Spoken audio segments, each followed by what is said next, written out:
है alkaline earth metal periodic table का second group. कल प्रीवियस टॉपिक में हमने पढ़ा था अल्कली मेटल्स के बारे में, जो कि पीरियोडिक टेबल का फर्स्ट ए ग्रुप था। आज हम पढ़ते हैं सेकंड ए ग्रुप।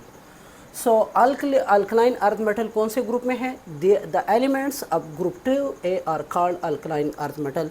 वो एलिमेंट जो पीरियोडिक टेबल के सेकंड ए ग्रुप में मौजूद है उसे हम अल्कलाइन अर्थ मेटल कहते हैं। क्यों हम इसे अल्कलाइन कहते हैं और क्यों हम इसे अर्थ मेटल कहते हैं? क्योंकि they are soluble in water and found basis. Alkaline इसलिए कहते हैं जब ये वाटर में हल हो जाते हैं तो ये बेसिस बनाते हैं। For example CaOH2 slime water, जब हम कैल्शियम को वाटर में हल कर लेते हैं। इस तरह जब हम मैग्नीशियम को वाटर के अंदर हल कर लेते हैं तो मिल्क ऑफ मैग्नीशिया MgOH2 बनाते हैं। They are widely distributed in the earth crust. इसलिए हम कहते हैं अर्थ मेटल क्योंकि ये अक्सर तौर पर अर्थ क्रस्ट में पाए जाते हैं। फॉर एग्जांपल कैल्शियम कार्बोनेट, इस तरह कैल्शियम सल्फेट, इस तरह मैग्नीशियम कार्बोनेट अक्सर तौर पर रॉक, सॉइल वगैरह में पाए जाते हैं। They have 2 electron in the valence shell. अगर हम इलेक्ट्रॉनिक कन्फिग्रेशन कर लें तो इनके लास्ट शेल में, आउटर मोस्ट शेल में 2 इलेक्ट्रॉन आते हैं। फॉर एग्जांपल बेरिलियम है आपके पास एटॉमिक नंबर 4, तो के शेल में 2, एल शेल में 2। इस तरह फॉर एग्जांपल हम करते हैं मैग्नीशियम एटॉमिक नंबर 12, तो पहले शेल के में 2, एल सेकंड शेल में 8, थर्ड शेल में 2। इस तरह कैल्शियम का भी फर्स्ट शेल में 2, सेकंड में 8, दोबारा थर्ड में 8 और आखिरी में 2। सब के आखिरी शेल में 2 इलेक्ट्रॉन आएंगे, बेरिलियम से लेकर आखिरी एलिमेंट जो है रेडियम तक। अगर हम SPDF के ज़रिए कर ले orbital wise, the valence orbital is S, तो इनके आखिरी ऑर्बिटल जो होगा वो S होगा। For example beryllium 1s2 2s2, इस तरह मैग्नीशियम है 1s2 2s2 2p6 3s2। They are electropositive and losses 2 electron. अगर हम देख लें चूँकि ये मेटल है तो ये 2 इलेक्ट्रॉन लॉस कर सकते हैं, इसे हम कहते हैं इलेक्ट्रोपॉजिटिव। इस पर +2 चार्ज आता है क्योंकि इनके आखिरी शेल में 2 इलेक्ट्रॉन है।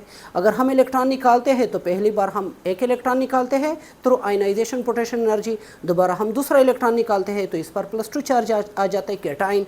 लेकिन इनका कैटाइन बनना मुश्किल होता है, डिफ़िकल्ट होता है as compare to alkali metals. Alkali metal का साइज़ बड़ा होता है तो उनसे हम इलेक्ट्रॉन आसानी से निकाल सकते हैं, आसानी से हम रिमूव कर सकते हैं। लेकिन अल्कलाइन अर्थ मेटल का साइज़ उसके मुकाबले में छोटा होता है तो इलेक्ट्रॉन का निकालना मुश्किल होता है। जब हम पहले इलेक्ट्रॉन निकालते हैं फर्स्ट आयनाइजेशन एनर्जी तो वो वैल्यू कम होती है, लेकिन जब हम सेकंड आयनाइजेशन एनर्जी लगाते हैं तो वो ज़्यादा हो जाती है क्योंकि न्यूक्लियर पूल जो होता है वैलेंस शेल पर ज़्यादा हो जाता है।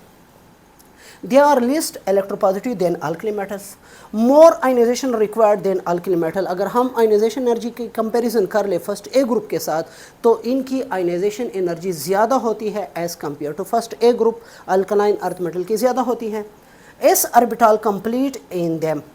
अल्कलाइन अर्थ मेटल में S ऑर्बिटल कंप्लीट होता है, जबकि फर्स्ट ए ग्रुप में S में सिर्फ हाफ इलेक्ट्रॉन आते हैं, यहाँ पर S में 2 इलेक्ट्रॉन, तो इलेक्ट्रॉन का निकालना इसलिए भी मुश्किल होता है क्योंकि S कंप्लीट होता है।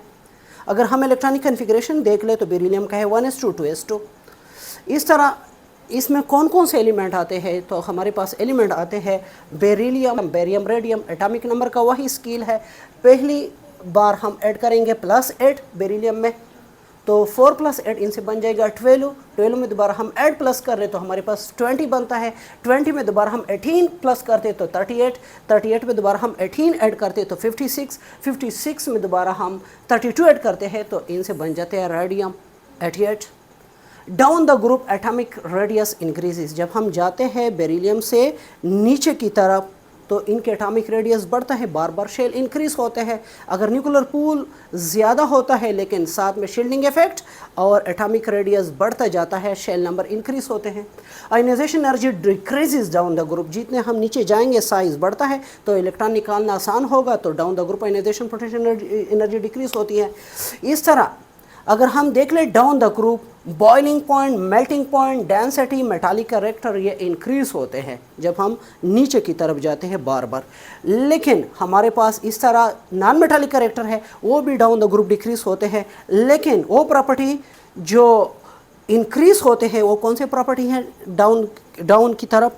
वो है metallic character, electron affinity, ionization potential energy, साथ में जो इलेक्ट्रोनेगेटिविटी कैरेक्टर है वो भी डाउन द ग्रुप डिक्रीज होते हैं। Okay, thank you.